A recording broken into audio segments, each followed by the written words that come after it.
2. திருக்குரானை உயரமான ரேகால் அல்லது தலையணை மீது வைப்பது. 3. நிறுத்தி தஜ்வீத் முறைப்படி ஓதுவது. 4. திருக்குரானை ஓத ஆரம்பிக்கும் முன் தவ்வூது ஓதிக்கொள்வது. 5. நம் திருக்குரான் ஓதும் போது ஏதாவது தேவை ஏற்பட்டால் திருக்குரானை மூடிவிட்டு தன் தேவையை கண்டி செல்வது. தன் தேவையை நிறைவு செய்த பின் மறுபடியும் ஓத நினைத்தால் தவ்வூது ஓதி ஆரம்பிப்பது. மக்கள் ஏதாவது வேலைகளில்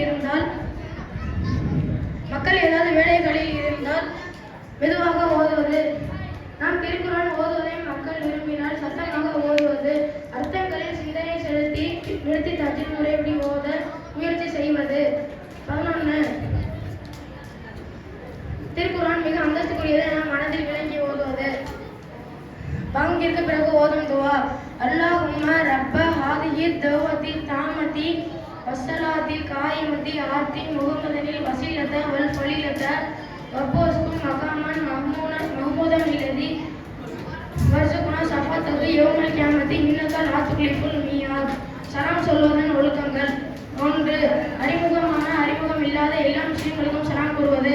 2. முந்திக் கொண்டும் சலாம் சொல்வது. 3. சபையிலிருந்து போகும்போதும் சபையிலிருந்து வரும்போதும் சலாம் சொல்வது. 4. சிறியவர்களுக்கு சலாம் சொல்வது. 5. சிறியவர்கள் பெரியவர்களுக்கு சலாம் கூறுவது. 6. சிறிய கூட்டம் பெரிய கூட்டத்தினருக்கு சலாம் சொல்வது. 7. அஸ்ஸலாமு அலைக்கும் வரஹ்மத்துல்லாஹி வபரகாத்துஹு என்று முழுமையாக சொல்வது. வலைக்கும் சலாம் வரஹ்மத்துல்லாஹி வபரகாத்துஹு என்ற பதிலையும் முழுமையாக சொல்வது. சலாம் சொல்லியவருக்கு இவ்வாறு பதில் கூற வேண்டும். அலைக்க வலைஹி ஸலாமு வரஹ்மத்துல்லாஹி வபரகாத்துஹு.